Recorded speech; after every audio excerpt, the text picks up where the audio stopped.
Bem-vindos à videoaula 2 da disciplina CEL 248, Introdução aos Estudos Linguísticos 2, oferecida pelo período remoto emergencial da Universidade Federal do Acre. Eu sou a professora doutora Michele Calil dos Santos Alves, sou professora de Linguística da UFAC, Campus Floresta. E na aula de hoje nós vamos continuar falando sobre os conceitos de gramática, vamos falar sobre a gramática estrutural, a gramática gerativa e a gramática cognitivo-funcional.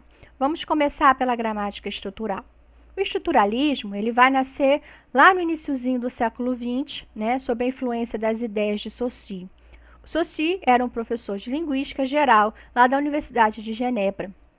Ele, na verdade, tem um passado na gramática histórico-comparativa, ele mesmo era um neogramático, estudou o proto-indo-europeu e tudo, mas ele vai revolucionar a linguística. Então, depois que ele vem a falecer, os alunos dele reúnem essas anotações das aulas lá da Universidade de Genebra e publicam póstumamente o livro Curso de Linguística Geral, um livro que ele vai trazer os fundamentos da linguística moderna, vamos dizer assim. E lá nos Estados Unidos, o estruturalismo se desenvolveu através de Leonard Bloomfield, que é esse mais abaixo na foto, tá? Então, o Saussure, ele vai dizer que a linguística é uma ciência autônoma, tá? Isso significa que a linguística, ela deve estudar a língua, langue, tá? E a linguística, ela não tem que estudar os outros fatores extralinguísticos, como, por exemplo, a filosofia, a sociologia, a psicologia, a história, como era feito antes, A linguística, ela deve só se preocupar em analisar os elementos linguísticos que estão na língua, que é chamado por Saussure de langue. Então, ao mesmo tempo que a linguística ela é autônoma, ela é independente das outras ciências, a língua também é autônoma. Então, a língua ela é um conjunto de elementos linguísticos que estão relacionados entre si, obedecendo a leis internas do próprio sistema. E a língua ela é independente dos fatores não linguísticos, tá? Para Saussure, a língua é um sistema de base social, ela é convencionalizada, por uma determinada comunidade social, é um elemento coletivo, compartilhado e produzido socialmente. A língua é, então, exterior ao indivíduo. Já a fala, parole, é individual. Então, os falantes usam essa língua, adaptando-a a diferentes contextos de comunicação e adaptando-a às suas preferências pessoais, tá? Mas Saussure, ele vai dizer que a língua é um sistema, Já a fala não, porque a fala ela é individual, ela é, então, ilimitada. Imagina, cada pessoa tem sua própria fala, E a linguística como ciência não tem como estudar a fala, porque a fala não é sistemática, não é recorrente, mas ela é ilimitada, tá? E essa visão de sistema, para Saussure, vem imbricado com a ideia de que esses elementos linguísticos, eles não podem ser estudados de forma isolada, mas sim em conjunto, E aí vem essa visão da importância do todo sobre as partes. Então, para Saussure, o que é a língua? A língua é um sistema, formado por um conjunto de elementos linguísticos em que cada elemento só tem valor em relação aos outros, em oposição aos outros, tá? Esse sistema ele tem um conjunto de regras que comanda a combinação desses elementos para formar unidades maiores. E aí vocês veem, então, que a tendência que a gramática histórico-comparativa tinha de analisar as unidades isoladas é, então, abandonada, porque para a gramática estrutural, o linguista deve estudar o conjunto, e não cada unidade separada. Para Saussure, como eu disse, a língua que deve ser objeto da linguística e não a fala, porque a língua ela é sistemática, ela é recorrente, ela é limitada, enquanto a fala é assistemática e ilimitada. Então, uma ciência só pode estudar aquilo que é limitado, tá? Então, o que acontece? A linguística vai deixar de lado a fala e, juntamente com a fala, a questão da comunicação entre os indivíduos, né? Essa questão toda que envolve a interação, né, discursiva entre esses falantes, tá?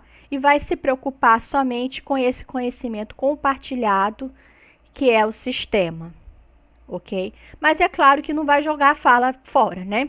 Porque para estudar a língua precisa da fala, certo? O estruturalista, ele deve estudar esses elementos que formam o sistema, né, para formar as unidades maiores, tá?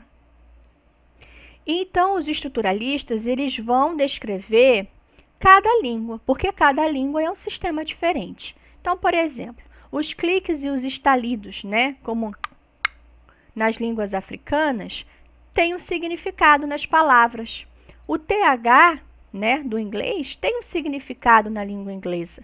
No português não, a gente não tem esse fonema no TH, né? Por isso que é tão difícil para os aprendizes de inglês produzirem, né, esse som. Então, cada língua exibe um conjunto de sons que lhe é peculiar e por isso que o linguista ele deve, então, estudar cada língua como um sistema único, autônomo, tá? Além disso, cada língua pode organizar de maneira diferente o seu sistema de sons. Então, o que é um fonema em uma língua, né, o que tem valores de significado em uma língua, pode ser apenas uma variante em outra língua. Por exemplo, o que acontece com a mudança de timbre, né, entre almoço e almoço, né? Então, almoço, o timbre fechado, designa um nome no português, enquanto almoço, com o timbre aberto, um verbo, né? Pôde designa o passado e pode o presente, isso em português. Porém, essa diferença de timbres fechado e aberto no espanhol não é distintiva, é apenas uma variação linguística, não são fonemas, tá? Cada língua possui um mecanismo diferente, né, também para formar as palavras. Então, por exemplo, no português a gente não poderia formar uma palavra como eslamro, porque os encontros consonantais SL e MR não são permitidos no português. Mas a combinação SL é permitida em inglês, como por exemplo nas palavras slim e slumber. Então, a gramática estrutural vai ver cada língua como um sistema, né? Cada língua como um sistema autônomo, né? E essas partes desse sistema se organizam em uma rede, né, de relações internas. E aí, essa gramática estruturalista vai descrever o que ocorre em cada sistema, tá bom? O estruturalismo, ele também associa-se ao empirismo. E o empirismo é uma corrente filosófica, tá? Que ela está fundamentada em 3 pilares. O primeiro pilar, o empirismo condiciona o conhecimento à experiência. O segundo pilar, o empirismo utiliza o método dedutivo. E o terceiro pilar, o empirismo apresenta um caráter descritivo e não universalista. Então, vamos analisar primeiro o primeiro pilar. Condiciona o conhecimento à experiência. Então, para os empiristas, nós somos tábulas rasas, somos folhas em branco quando nascemos. E são as experiências e as sensações que nós vamos tendo ao longo da vida, né, com o mundo, que vai formar a nossa estrutura cognitiva. Então, o comportamento humano é uma consequência dessas experiências com o mundo. E Saussure, então, tem essa visão, né, empirista e vai negar a existência de uma estrutura inata do pensamento, né? Então, para Saussure, a linguagem não tem nada de inato. A linguagem ela é arbitrária, ela é social, ela é cultural e ela dita o pensamento. Então, um exemplo da filosofia empirista dentro, né, do estruturalismo é a hipótese de Sapir-Whorf. Então, também é conhecida como hipótese do relativismo linguístico. Então, esse linguista acima, né, é o Sapir-Whorf e o seu orientando, Benjamin Lee Whorf, mais abaixo. Então, o Sapir e o Whorf foram influenciados pelas ideias de Herder e Humboldt, que nós vimos lá na aula passada, na videoaula 1, né? O Herder e o Humboldt, eles então tinham essa visão de que cada língua tinha uma maneira peculiar de interpretar a realidade. E o Sapir e o Whorf, então, vão ser influenciados por essa teoria, né? E eles vão, então, afirmar que a linguagem é realmente fundamental para organizar o nosso pensamento, tá? O mundo não é pronto. Na verdade, a linguagem que molda o mundo, a linguagem não é o reflexo do mundo, né? Mas a linguagem ela tem essa possibilidade de criar uma visão nova sobre o mundo. Tá? E isso rompe com a tradição aristotélica grega, né? De que existia então os universais, né? E que todos os seres humanos viam o mundo da mesma maneira. Então isso é totalmente abandonado nessa visão empirista, tá? E aí, a hipótese do relativismo linguístico defende que o mundo como nós conhecemos, ele foi construído através da nossa cultura e através da nossa língua, tá? Então, a língua serviria como um guia, serviria como uma lente, né? Que vai, então, nos direcionar para determinados aspectos diferentes de outras línguas, tá? Então, por exemplo, a gente tem a língua dos esquimós, que tem várias palavras para designar neve. Na nossa língua, na língua portuguesa, a gente só tem uma palavra, né? Tudo é neve, né? Para os esquimós, não. Tem vários tipos de neve e uma palavra para cada coisa, né? Lá, nas línguas africanas, eles só têm uma palavra para designar verde e azul. Então, eles não conseguem diferenciar as cores verde e azul, como nós fazemos aqui na língua portuguesa, na nossa cultura, né? Então, por que eles não diferenciam o verde do azul? Porque na língua deles não tem uma palavra diferente para designar verde e azul, né? Então, por que na nossa língua a gente não consegue ver diferentes tipos de neve que existem, né? Porque na nossa língua é tudo neve, só tem uma palavra para neve, tá? Então, os conceitos de verde e azul e os conceitos de neve não estão prontos, não são reais, mas eles são construídos pela visão que nós temos, né, através da nossa língua, a língua que nós falamos. Então, mais uma vez, vocês veem como que essa proposta da universalidade do pensamento lógico, que vinha lá da época de Aristóteles, foi abandonada também na gramática estrutural. O segundo pilar é que a gramática estrutural, ela utiliza o método indutivo. Então, os empiristas, eles não utilizam hipóteses. Os empiristas, eles analisam os dados, tá? Então, tudo que pode ser comprovado pelos dados é verdadeiro. Então, um exemplo, né? Estou analisando os dados. O ferro, o cobre e o zinco conduzem à eletricidade. O ferro, o cobre e o zinco são metais. E aí eu faço a generalização. Logo, o metal conduz eletricidade. Então, o método indutivo, ela vai da parte menor para a parte maior, para o todo, né? A análise dos dados limitado para uma conclusão, uma generalização. Então, o método indutivo, ela vai atribuir um valor de universalidade nessa generalização que pode ser aplicada a novos dados. Porém, tem um problema. As generalizações podem não ser válidas, porque os dados são limitados, né? Os dados observados são limitados. E o terceiro pilar é que a gramática estrutural apresenta um caráter descritivo e não universalista. Então, os empiristas, eles têm uma obsessão, assim, por descrever cada pequena parte, né, desse sistema. E tem assim uma atitude taxonômica, né, de dar nomes a cada elemento, a cada partezinha da língua, né? E aí o objetivo então é a partir das partes, né, generalizar e englobar, né, fenômenos novos, tá? E aí os estruturalistas, eles vão então descrever cada língua separadamente, né, apresentando suas peculiaridades, tá? Porque cada língua é um sistema autônomo. Então, o ponto positivo da gramática estrutural, né, a gente já fazendo a síntese aqui, é que ela realmente tinha um bom poder descritivo das línguas, tá? A gramática estrutural avançou muito nessa questão. Porém, a gramática estrutural tem uma dificuldade para explicar os universais linguísticos, certo? Porque essas generalizações são perigosas, tá? E outro ponto negativo é que a gramática estrutural coloca a fala de lado, né? Isola a fala, analisando somente a língua. Mas a gente sabe que a fala é muito importante, né? Porque é na fala que o sujeito, então, está representado com a sua criatividade, né? É na fala que nós vemos a questão da comunicação, da interação em sociedade, né?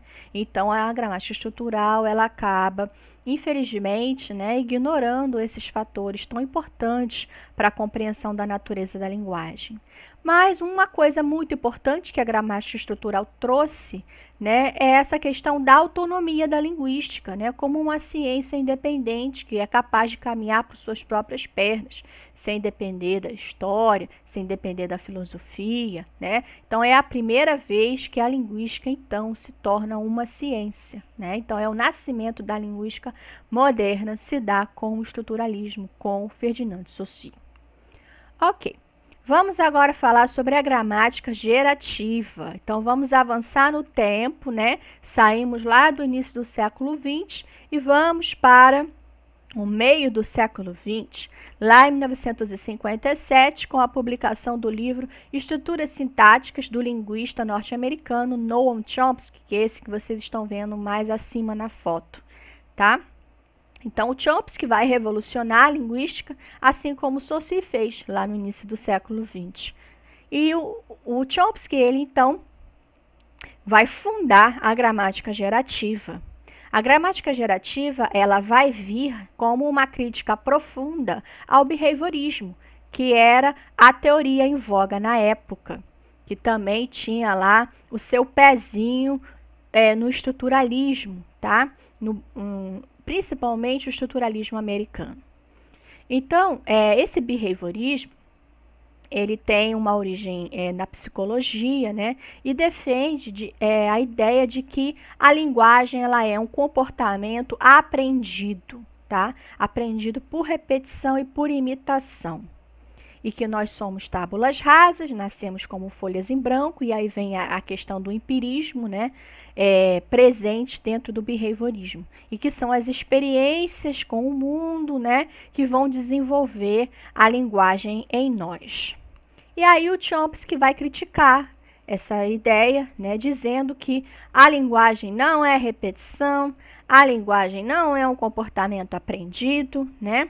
A linguagem, ela é criativa. Então, fato é que nós, falantes, né, das várias línguas, produzimos enunciados que nós nunca vimos antes. Até mesmo as crianças, certo? As crianças falam coisas que elas não ouviram antes. E de onde elas tiraram isso? Não pode ser repetição, não pode ser uma coisa aprendida, né? E aí o Chomsky vai dizer que a linguagem, ela é parte da estrutura biológica humana. Então, para o Chomsky, a linguagem é inata, não no sentido de que os bebês já nascem falando, né? Mas no sentido de que os bebês já nascem de fábrica, né? Vamos dizer assim, com um dispositivo genético, né? Para desenvolver a linguagem, tá? Nós já nascemos com esse conhecimento linguístico armazenado no nosso código genético, né, que foi acumulado ao longo, né, de muitos anos da nossa espécie, tá? E aí a linguagem é vista como um órgão mental. E aí vem essa questão mesmo da biologia, né? Assim como nós temos o pulmão, o coração, o fígado, nós temos a linguagem. Mas a linguagem é um órgão mental, certo? Faz parte da nossa mente. E aí, o papel do estímulo externo é, então, despertar, né, vamos falar assim, desengatilhar, né, esse conhecimento linguístico que está armazenado, né, em nós quando nós nascemos. Então, é importante dizer que o Chomsky nunca disse que a experiência é deixada de lado, né?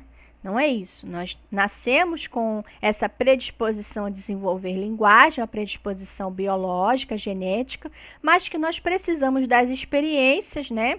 Precisamos ser expostos a uma língua para que esse conhecimento possa se desabrochar e a gente possa, então, falar, né? Adquirir uma língua, tá? E aí depende de cada comunidade, né? De onde cada um nasceu. Então, se um bebê é exposto a uma comunidade em que se fala inglês, ele vai aprender, ele vai adquirir a língua inglesa, né?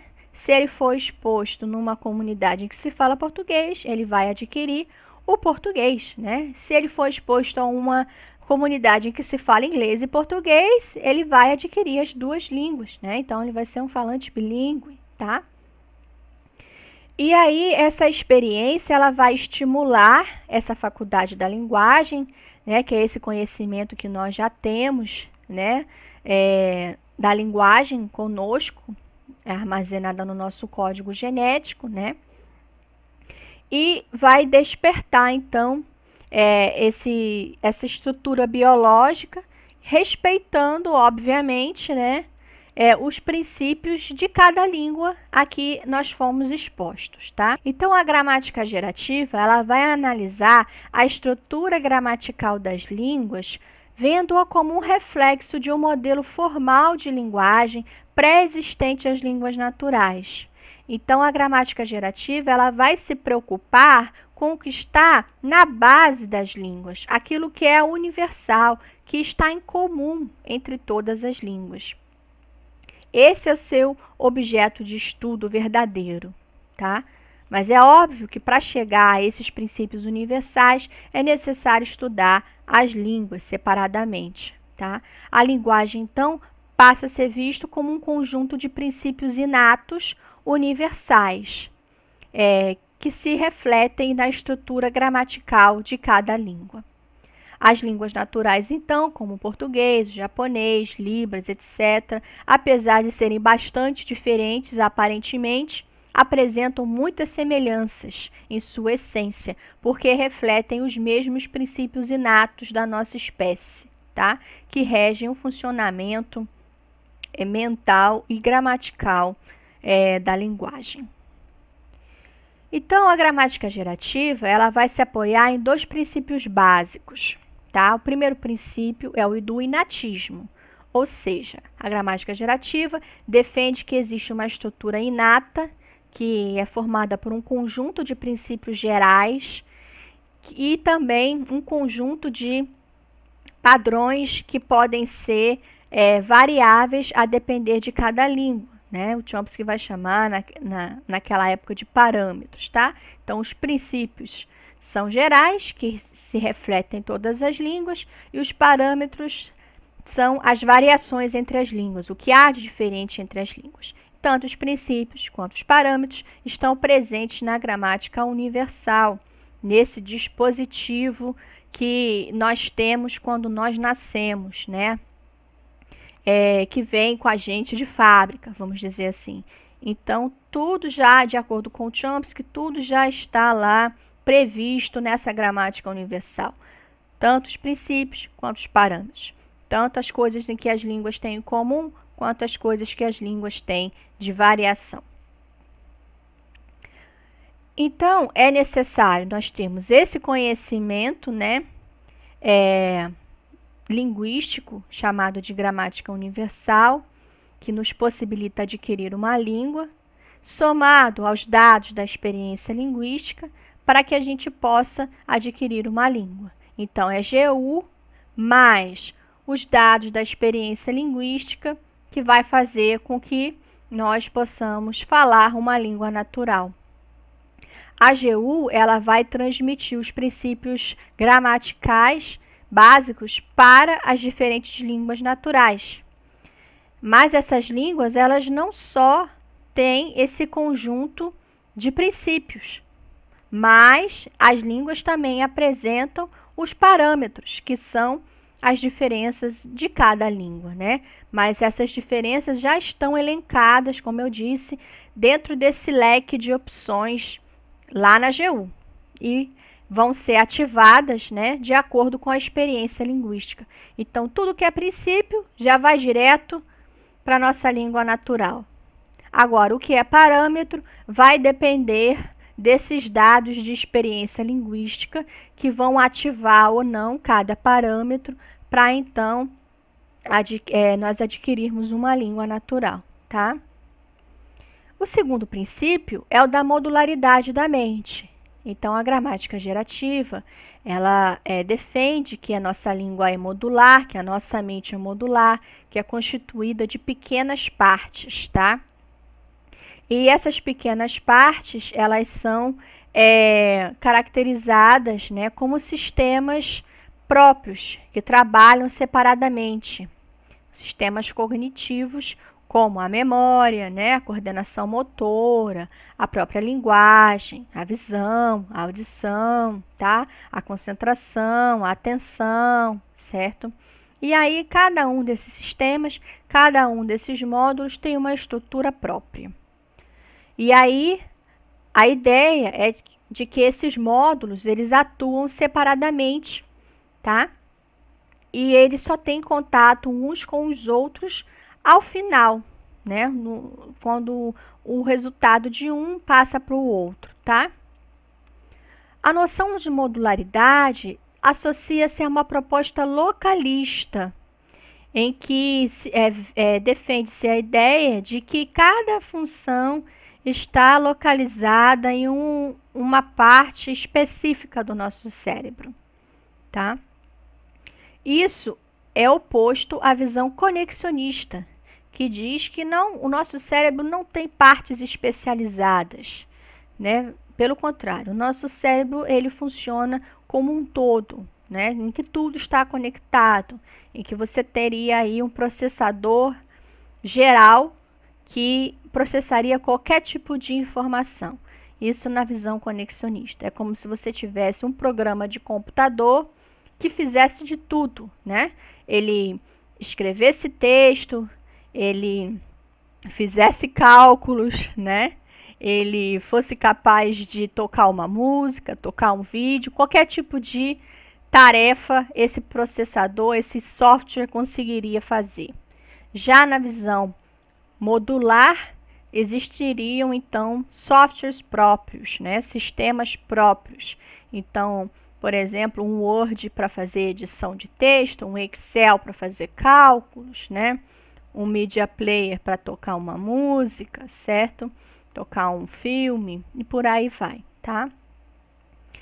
E aí essa proposta modular vem também com a ideia de que os módulos da gramática também devem ser estudados de forma autônoma. Então, assim como a mente é modular, a linguagem também é modular, formada por pequenos sistemas. E a gente tem o sistema da fonologia, né, da morfologia, da sintaxe, da semântica, do léxico, né, da pragmática, vários sistemas. Cada sistema é uma unidade autônoma, né, com suas próprias regras, e que eles só se comunicam entre si ao final do processo, tá? Então, essa visão modular, ela se estende também para a linguagem. E aí é importante dizer, né, que o Chomsky, ele vai ressaltar bastante essa noção de cognição dentro da linguagem, né? Acentuando a importância da natureza da mente humana e dos princípios gerais inatos, né, nesse estudo da linguagem. Então, essa noção gerativista da cognição está associada a essa especificidade biológica da linguagem humana, tá? Ou seja, né, propõe-se que a linguagem é regulada por fatores associados ao desenvolvimento dessa estrutura genética. E essa estrutura genética, ela é diferente das outras capacidades mentais, como a inteligência geral. Então, as cognições não estão relacionadas à inteligência geral, ou seja, ao QI, que a gente chama, né? Mas todos nós temos esses sistemas cognitivos, né? Independente do nosso QI, né? Uma ideia de cognição mais universal entre os seres humanos, mais biológica. Outro aspecto da gramática gerativa é no fato de que o Chomsky ele propôs uma distinção entre competência e desempenho. Então, para o Chomsky, a competência é a capacidade, né, que o falante tem de formular, né, de produzir e de compreender frases, enunciados em sua língua. A competência é o que o Chomsky chama de módulo da linguagem, né, da faculdade da linguagem, tá? Que é constituída de uma parte inata da GU, né, e de uma parte adquirida dos dados linguísticos a que nós fomos expostos, tá? Quando nós adquirimos a nossa língua, quando a gente era bebê. E, por outro lado, nós temos o desempenho. O desempenho, então, é a aplicação da competência em tempo real, no uso da língua. E é no desempenho em que nós vemos vários módulos em interação com a linguagem. Por exemplo, a memória interagindo na linguagem, né? O foco, a atenção, as emoções, a visão, a audição. Esses outros módulos, esses outros sistemas linguísticos interagem com a linguagem, mas isso no desempenho, tá? Quando nós colocamos a linguagem em uso, é aí que os outros módulos entram em cena.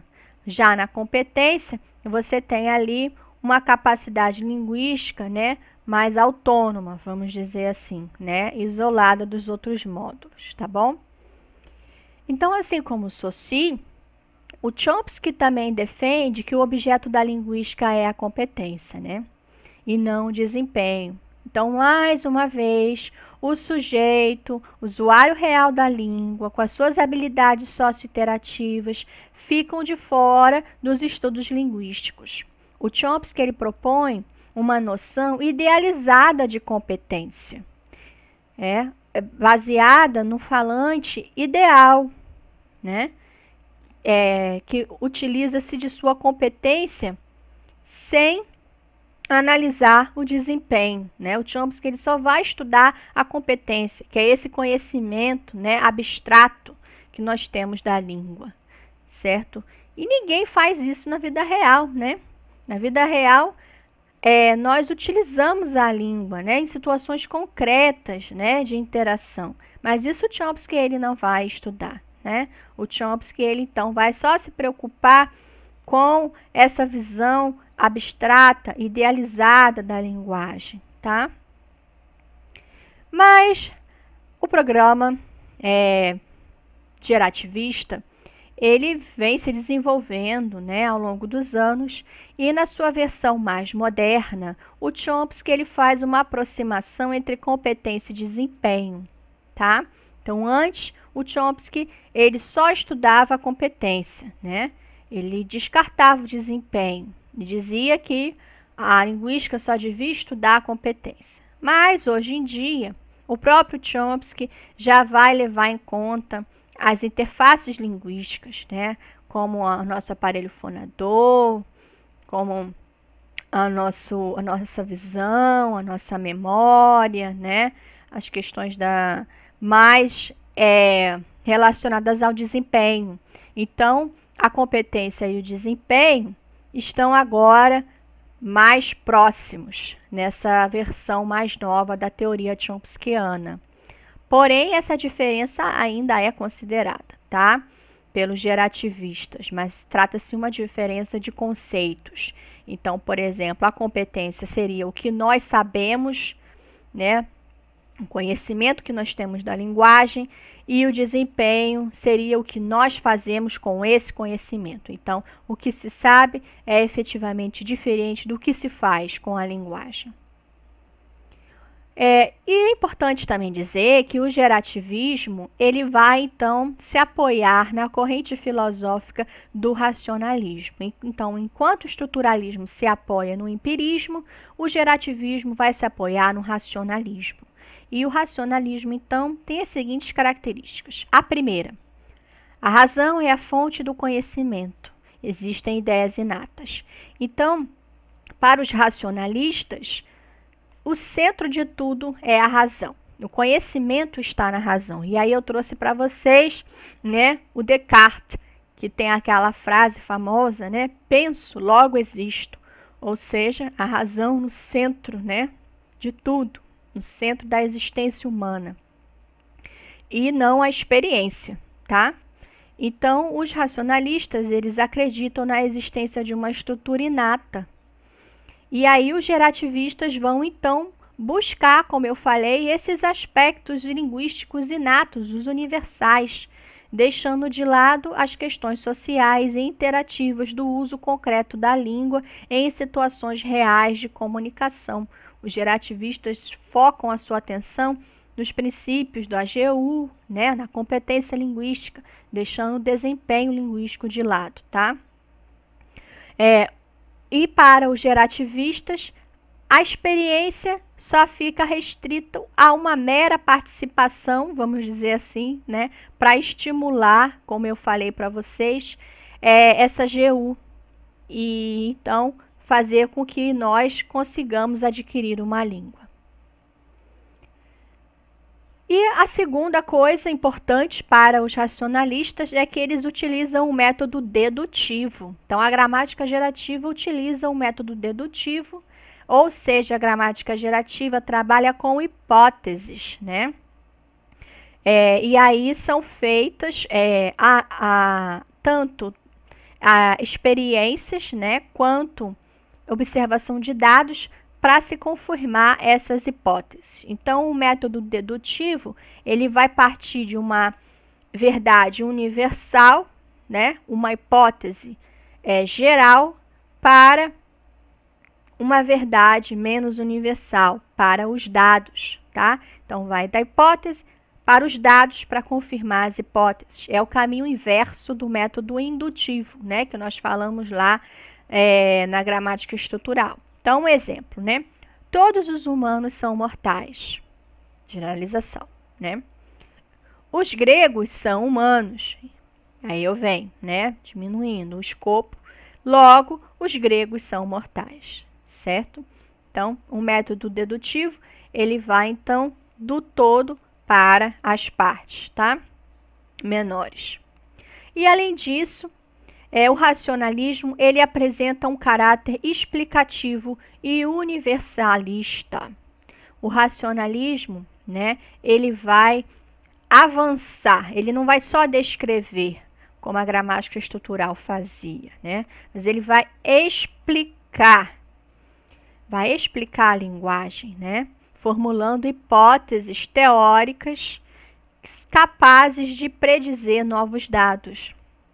Então, a gramática universal, por exemplo, né, quando faz essa generalização de todas as línguas, né, dá aos gerativistas a possibilidade de observar aquilo que é universal, que está presente em tudo, todas as línguas, até nas línguas que já não são mais faladas, ou até nas línguas que ainda não foram estudadas, né? Então, isso é um ponto positivo da gramática gerativa.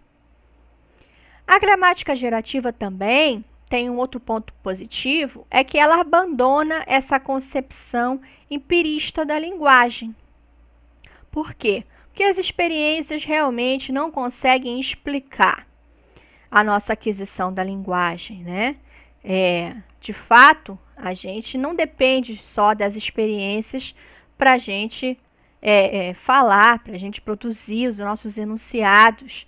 Ia demorar muito tempo para a gente adquirir linguagem se tudo fosse uma mera repetição, só um aprendizado, né? Então, tem crianças aí que se desenvolvem muito rapidamente, né? A maioria das crianças, né, conseguem falar com 2 aninhos, né, e enunciados que elas nunca ouviram antes.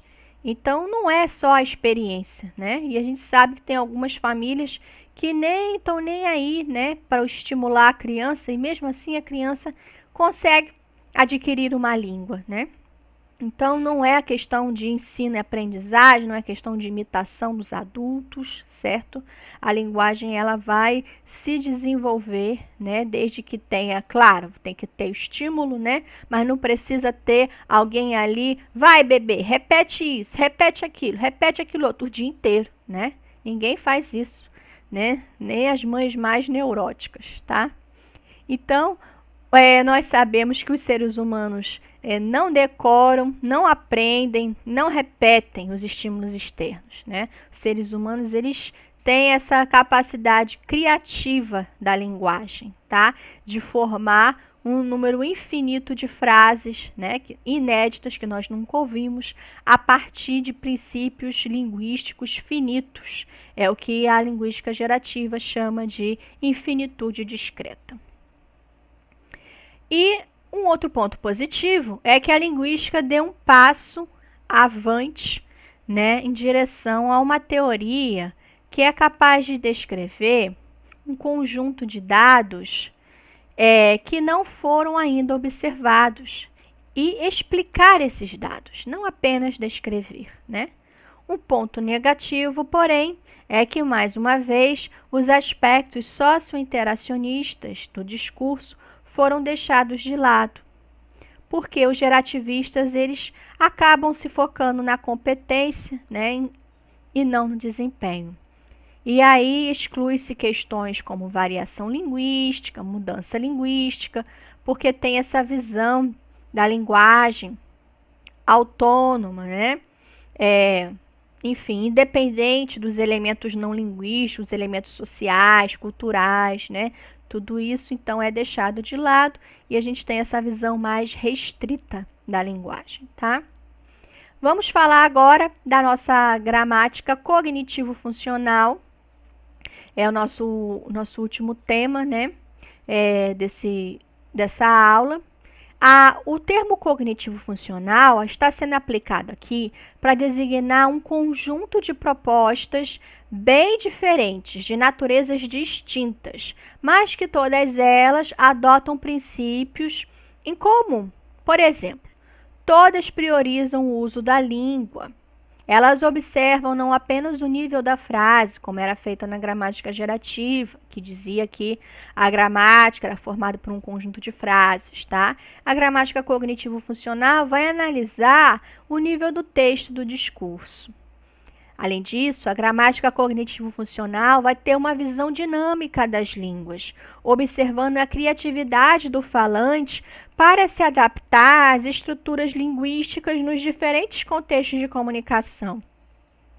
E eles consideram a língua como um conjunto complexo de atividades comunicativas, sociais e cognitivas integrados, né? Então, tem essa visão integradora da linguagem, né? Não é só a linguagem por si, sozinha, né? Como a gente tinha na visão lá, que a linguagem é autônoma, né?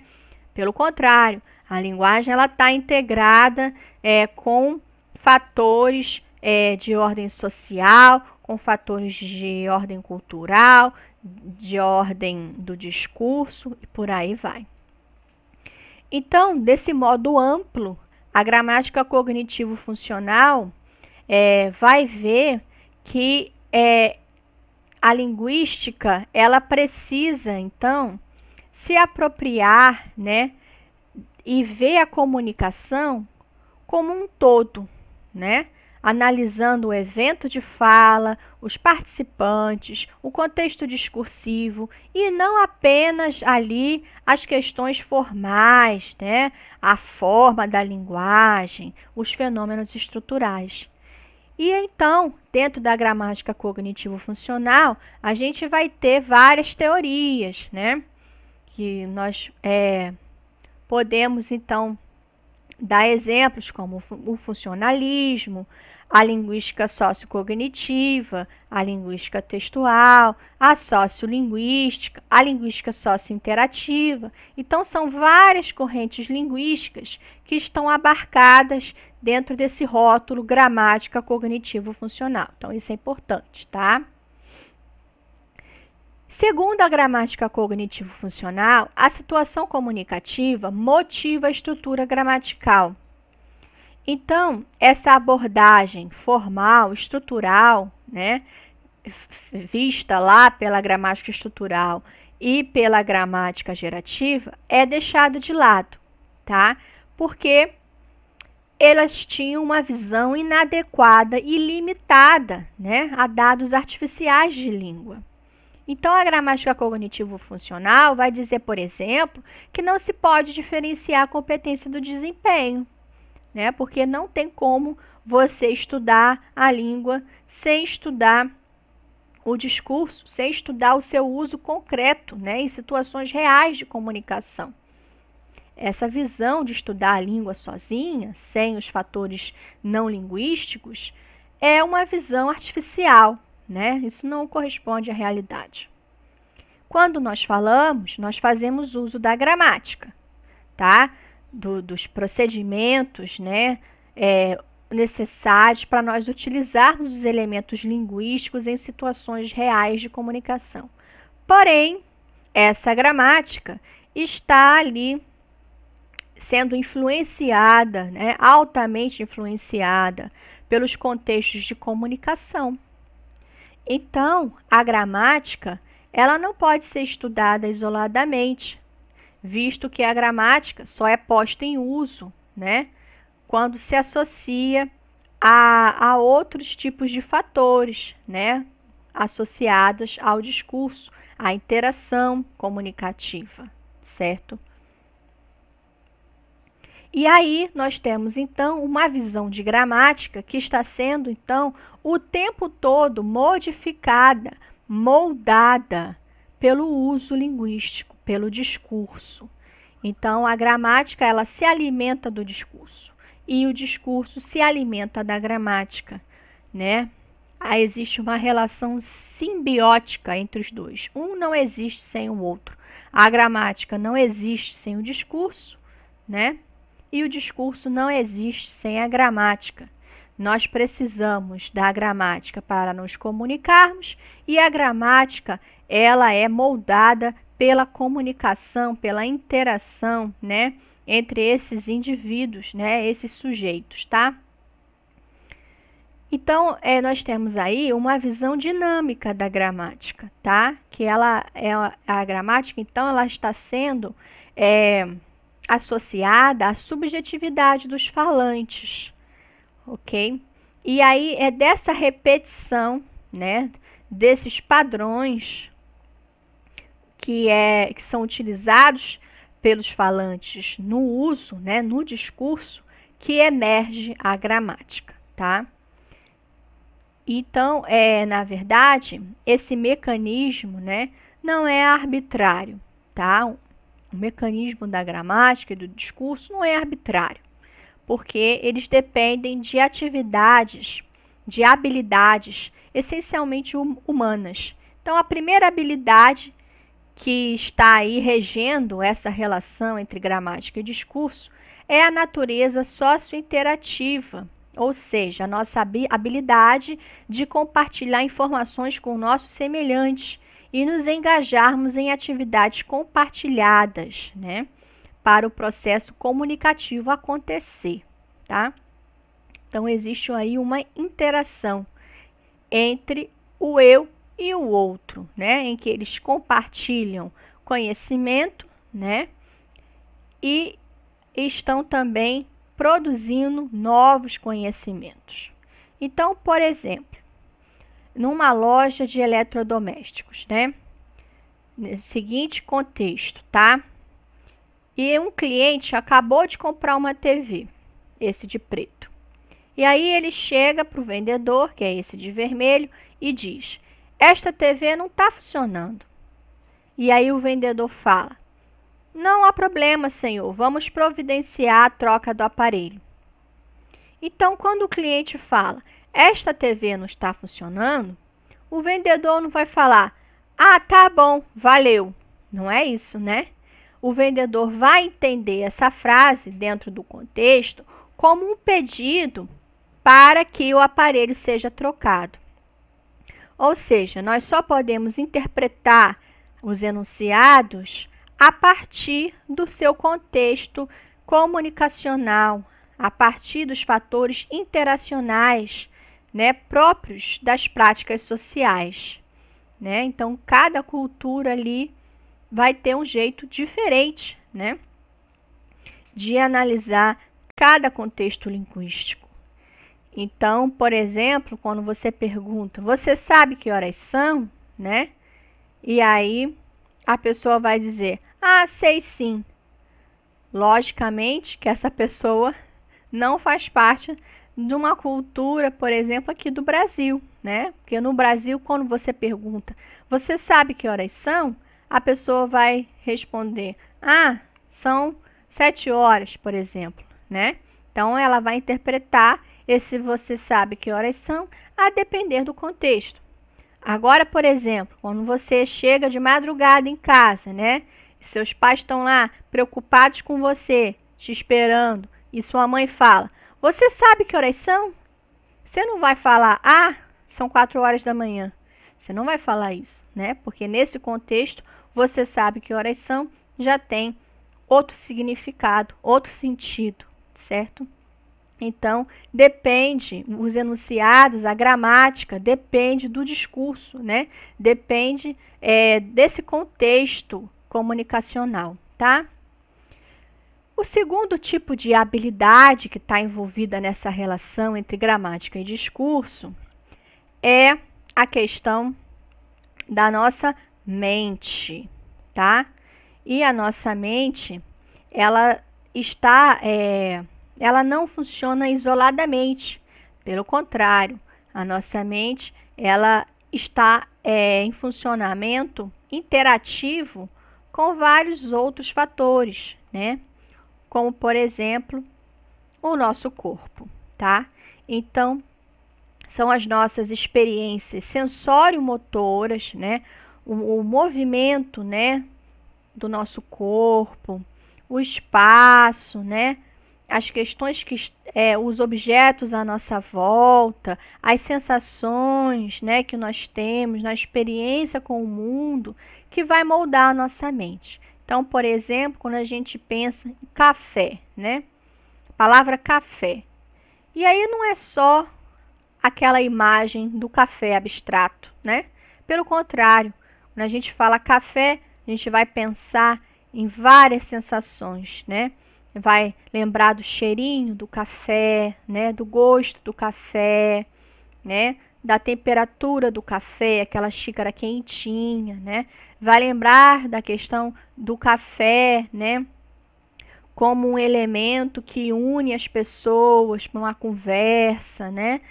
De tarde, em família ou em amigos, né? A questão da interação entre as pessoas que se dá ao torno de se tomar um café, né? Tomar um café não é só beber um líquido, né? É muito mais coisa envolvida, tá?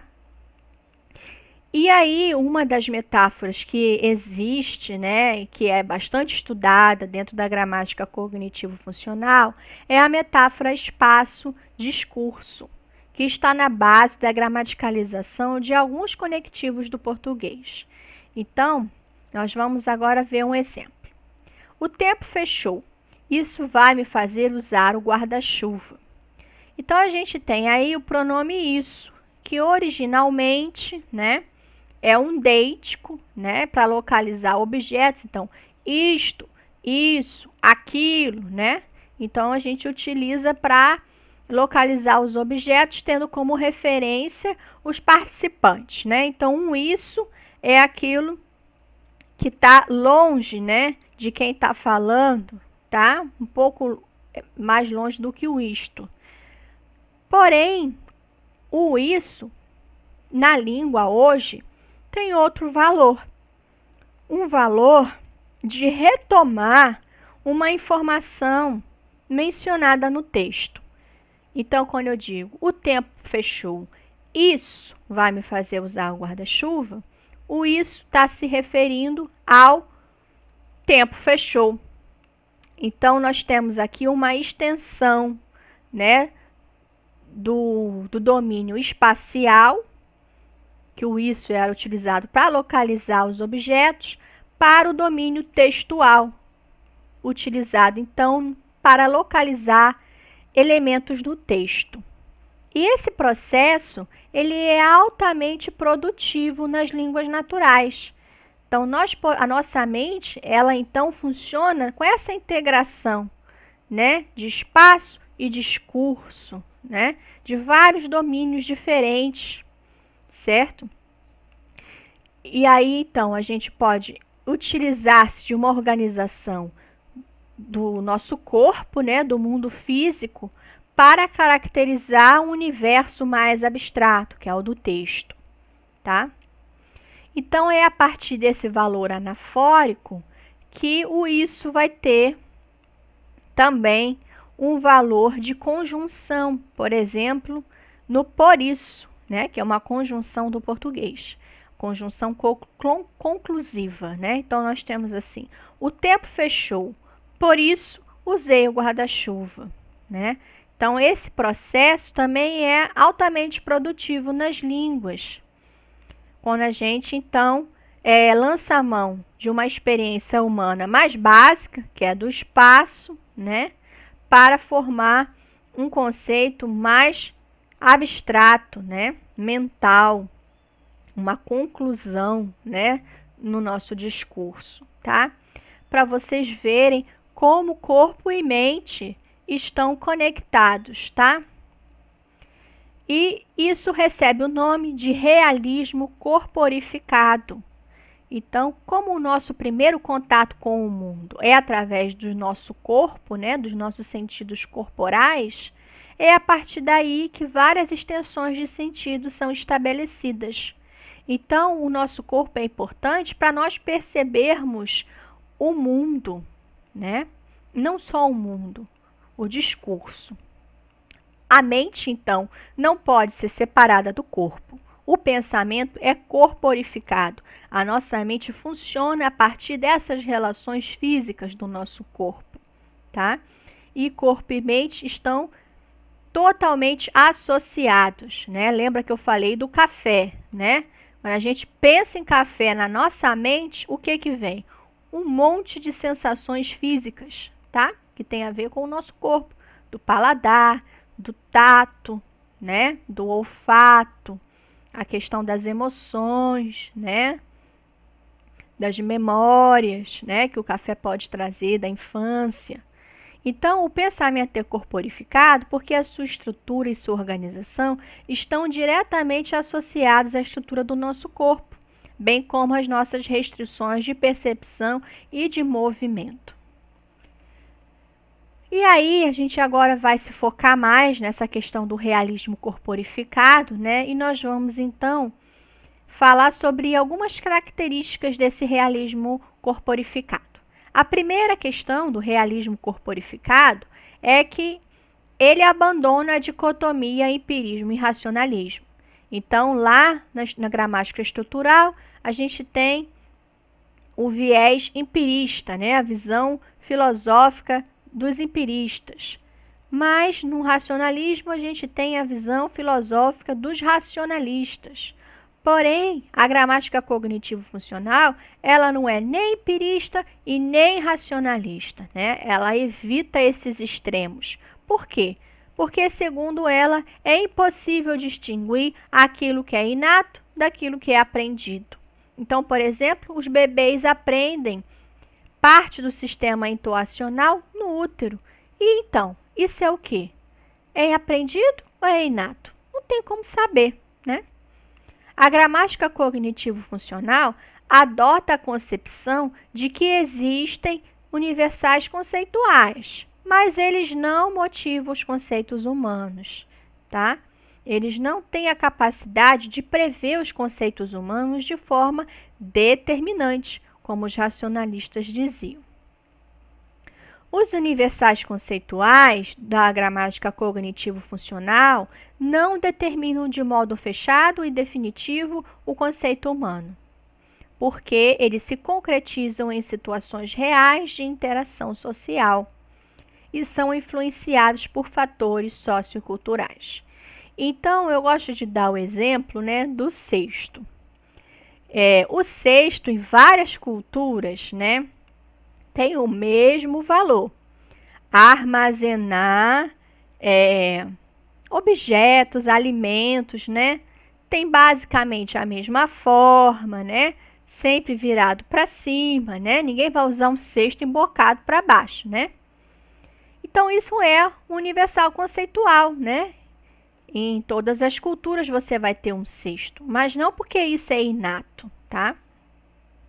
Isso é um conceito, né, que vem, né, pelas questões, pelas necessidades, né, individuais do ser humano, né? Então, todos os seres humanos vão ter essa necessidade de armazenar as coisas em um determinado recipiente, né, que vai ser o cesto, né? Mas ninguém veio com isso já geneticamente já previsto, né, no seu cérebro, né? Ninguém vai ter um cesto no cérebro, tá?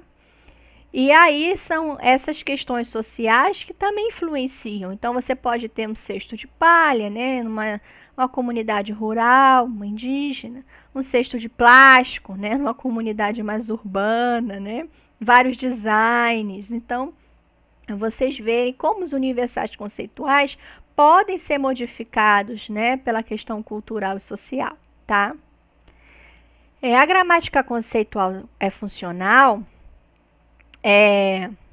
faz uso de uma linguagem que implica restrições à nossa capacidade de atenção, de percepção, de memória, né? Então, a linguagem ela está ali em interação com vários outros domínios mentais que não são linguísticos, mas que estão conectados ao processo comunicativo. Então, todos esses domínios, todos esses, vamos dizer assim, habilidades mentais também são levadas em conta quando nós vamos descrever a linguagem dentro da visão da gramática cognitivo-funcional. Então, essa gramática ela tem uma visão integradora da linguagem e ela não se preocupa em distinguir aquilo que é linguístico daquilo que não é linguístico e nem de adotar uma visão modular da mente. Pelo contrário, os elementos linguísticos são influenciados o tempo todo pelos fatores não linguísticos, culturais, sociais, comunicativos, né? E os sistemas mentais não funcionam de forma modular. Pelo contrário, né? A nossa cognição, ela funciona de uma maneira integrada, em que vários domínios estão ali entrando em contato um com o outro, né? Então, a influência de fatores externos sobre a estrutura da língua, como a cultura, né, a sociedade, elas são fundamentais, né? E isso é o uso da língua real, tá? E esses aspectos biológicos, né, também vão ser levados em consideração, de modo que haja um casamento entre a biologia e a cultura, né? Entre aquilo que é, vamos dizer assim, universal e aquilo que é social, né? Entre, por exemplo, a linguagem e a sociedade, né? Entre a linguagem e a comunicação, certo? Então, por isso que a gente tem esse casamento, né? Essa visão mais integradora entre biologia e cultura, e não os extremos, como era feito antes, né? Nas demais gramáticas que nós vimos. Além disso, a gramática cognitivo-funcional, ela vai incorporar o método abdutivo analógico, tá? Não é o método indutivo da gramática estrutural e nem é o método dedutivo da gramática gerativa. É o método abdutivo analógico. Então, a gramática cognitivo-funcional vai defender a ideia de que a ciência ela precisa de várias estratégias, né? E o raciocínio abdutivo analógico, ele é responsável por, vamos dizer assim, complementar hipóteses a intuições, hipóteses a insights. Então, é como se fosse um detetive, né, que tem a sua intuição, mas que ele vai se basear ali na observação, né, dos dados para chegar à sua conclusão. Então, ele vai buscar esses sinais, esses índices, né, esses indícios, perdão, para chegar à sua conclusão, tá? Então, por exemplo, a gente tem a frase: Ronaldo pisou na bola. E aí tem a foto aí, né, do Ronaldo. Então, a gente pode interpretar essa frase no sentido literal, ou seja, Ronaldo é um jogador de futebol, pisou na bola, né, na hora de fazer o passe, ou no sentido não literal, que o Ronaldo ele agiu errado em alguma situação. E aí, qual é o sentido que a gente vai, então, escolher? Não sabemos, porque depende do contexto, né? Depende do momento da comunicação. E é a partir desse momento, né, dessa situação comunicativa, né, do lugar que nós estamos, né? É um campo de futebol, né? Ou não é? Será que o Ronaldo é um jogador de futebol ou não é, né? Será que nós estamos falando de futebol ou não? Então depende da situação comunicativa, né? E a partir daí que nós vamos fazer inferências, se a gente vai utilizar, né, o sentido literal ou o sentido não literal. Então é a partir do uso da língua que a gramática vai acontecer, certo? Então, é no uso da língua que o usuário, então, vai generalizar, né, as informações e, então, vai dar novos significados, né, às frases, né, às estruturas linguísticas, tá?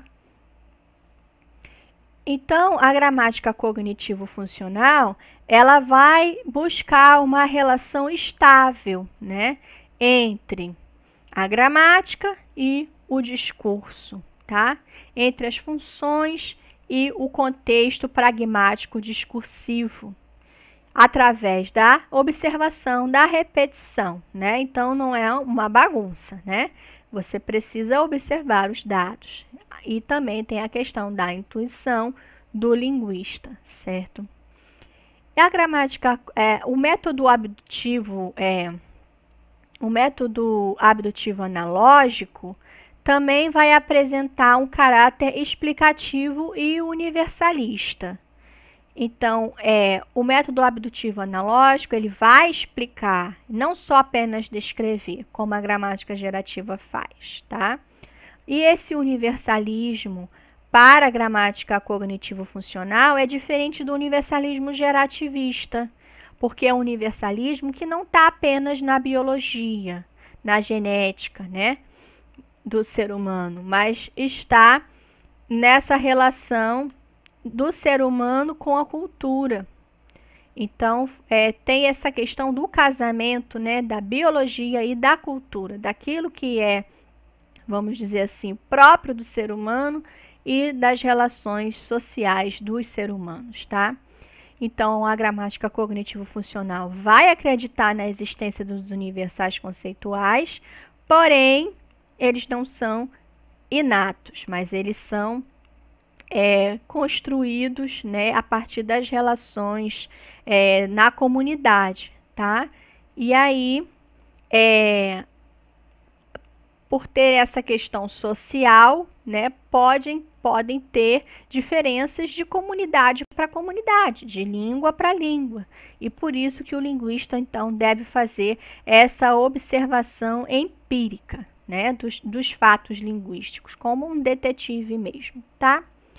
Então, nós chegamos ao fim da nossa videoaula 2, né, e encerramos esse assunto, né, dos conceitos de gramática.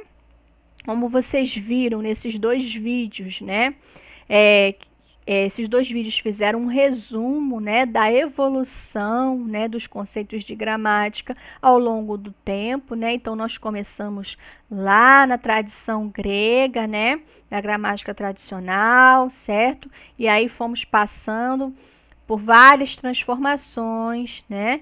E muitas teorias, ora foram retomadas, ora foram substituídas, né? Ora foram modificadas para melhor, né? E é assim que a ciência funciona, né? É assim que a ciência vai caminhando, certo?